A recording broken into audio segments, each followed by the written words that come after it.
Today is April 2nd, 2025, and this is Read Through the Bible. And today we come to the mud. Today we come to Leviticus. We're back to the Old Testament. Which I'm calling it mud because people who try to read through the Bible often read Genesis, really exciting, half of Exodus is pretty exciting, then they get to Law and kind of slow down, but when they get to Leviticus, it's hard. They get stuck in the mud. Yeah. And it has claimed many people in reading through the scriptures. But we are here to tell you that you can do Leviticus. Right, we're going to do it together. We're doing it together, and I think we can come alongside and really help you in that process. And I think one of the keys to Leviticus is a book I have written by a man named Richard Carlson, who wrote a New York Times bestseller book called Don't Sweat the Small Stuff. And it's about life. He just says all of life is the small stuff, simple ways to keep the little things from taking over your life.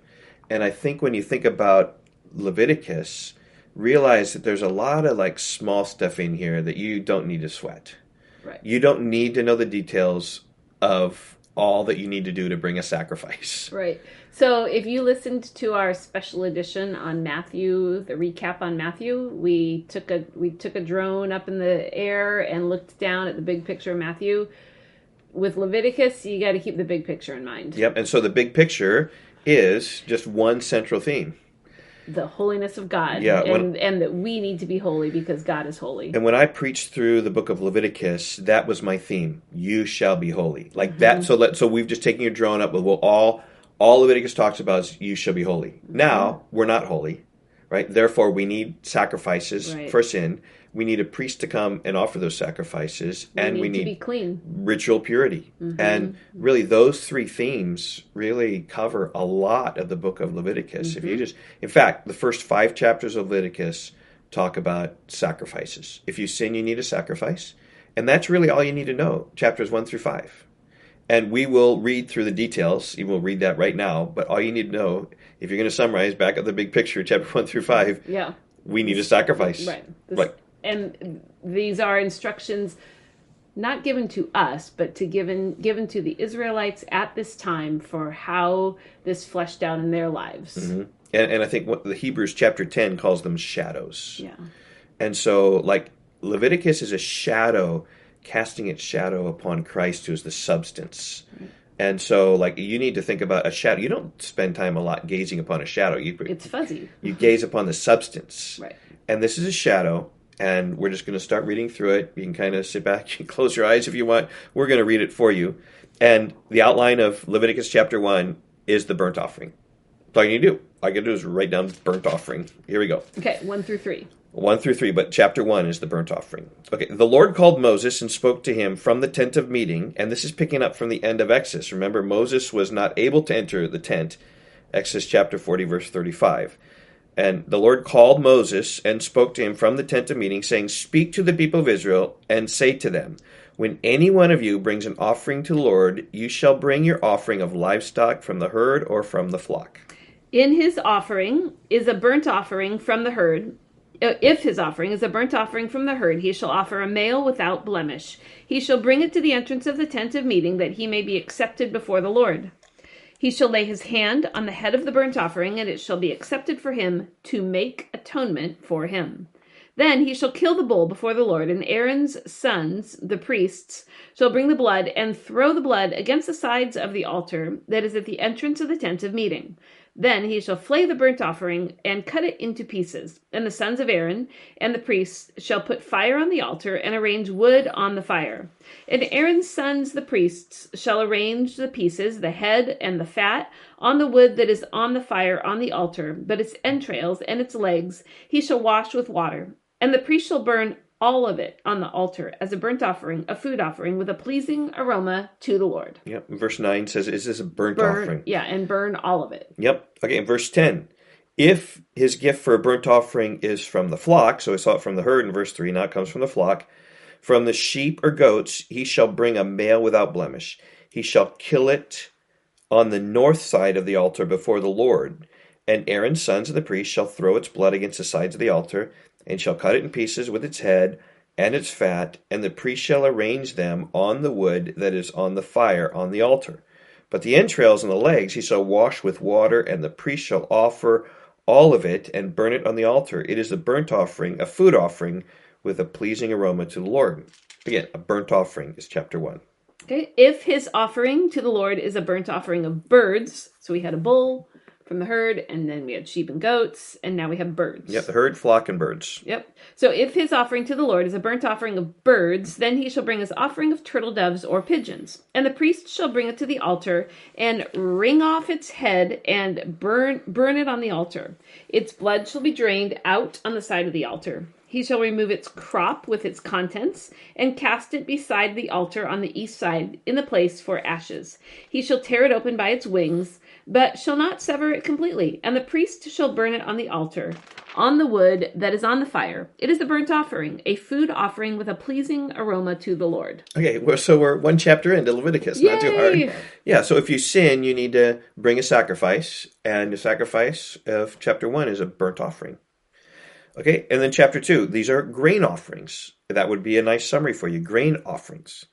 When anyone brings a grain offering as an offering to the Lord, his offering shall be of fine flour. He shall pour oil on it and put frankincense on it and bring it to Aaron's sons, the priests. And he shall take from it a handful of fine flour and oil with all of its frankincense, and the priest shall burn this as a memorial portion on the altar, a food offering with a pleasing aroma to the Lord. But the rest of the grain offering shall be for Aaron and his sons. It's a most holy part of the Lord's food offerings.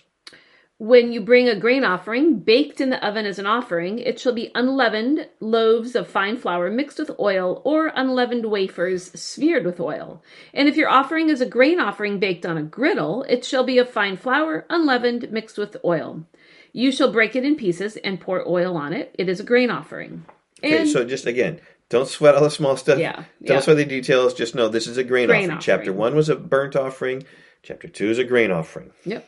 Okay, verse 7. And if your grain offering is cooked in a pan, it shall be made of fine flour with oil.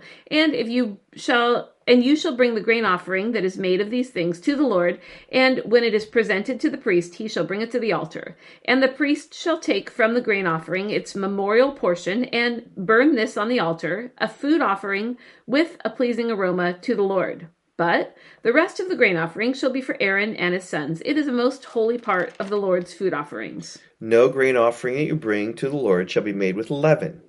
For you shall burn no leaven nor any honey as a food offering to the Lord. As an offering of first fruits you may bring them to the Lord, but they shall not be offered on the altar for a pleasing aroma. You shall season your grain offerings with salt. You shall not let the salt of the covenant with your God be missing from your grain offering. With all your offerings you shall offer salt. If you offer a grain offering of first fruits to the Lord, you shall offer for the grain offering of your first fruits fresh ears, roasted with fire, crushed new grain. And you shall put oil on it and lay frankincense on it. It is a grain offering. And the priest shall burn it as a memorial portion, and the priest shall burn as its memorial portion some of the crushed grain and some of the oil with all of its frankincense. It is a food offering to the Lord. Okay, so don't sweat the small stuff. So what's chapter 2 about? Grain offerings. It's a grain offering. Just right there. Chapter 1, burnt offering. Chapter 2, grain offerings. Okay, chapter 3, peace offering. Super easy. For us, right? And again, these are shadows. You'll get bogged down. If you try to memorize or think about all these details, you don't have to offer these sacrifices because Christ has offered this sacrifice. He's the fulfillment of all of this. And by the way, this is super helpful for us to read through because the deeper you understand Leviticus, the more you're going to treasure the sacrifice of Christ. Right. The more you understand. His sacrifice once for all, so much better. Yep. And you're just going to treasure it. Mm-hmm. Okay, chapter 3, the peace offerings. Okay, if his offering is a sacrifice of peace offering, if he offers an animal from the herd, male or female, he shall offer it without blemish before the Lord. And he shall lay his hand on the head of the offering and kill it at the entrance of the tent of meeting. And Aaron's sons, the priests, shall throw the blood against the sides of the altar. And from the sacrifice of the peace offering, as a food offering to the Lord, he shall offer the fat covering the entrails and all the fat that is on the entrails, and the 2 kidneys with the fat that is on them at the loins, and the long lobe of the liver that he shall remove with the kidneys. Then Aaron's son shall burn it on the top of the burnt offering, which is on the wood, on the fire. It is a food offering with a pleasing aroma to the Lord. Verse 6. If his offering for a sacrifice of peace offering to the Lord is an animal from the flock, so we had herd, now we have flock, male or female, he shall offer it without blemish. If he offers a lamb for his offering, then he shall offer it before the Lord. Lay his hand on the head of his offering and kill it in front of the tent of meeting. So that's the person bringing the sacrifice who's killing it. And Aaron's sons shall throw its blood against the sides of the altar. Then, from the sacrifice of the peace offerings, he shall offer, as a food offering to the Lord, its fat. He shall remove the whole fat tail, cut off close to the backbone, and the fat that covers the entrails, and all the fat on the entrails, and the 2 kidneys with the fat that is on them at the loins, and the long lobe of the liver that he shall remove with the kidneys, and the priest shall burn it on the altar as a food offering to the Lord. So kind of like you cut up all the fat. Yeah. Oftentimes we have chicken, you cut off all the fat, and you're saying cut off all the fat. That's like the treasured stuff here. Yep. And this is to be burned before the Lord. Yeah.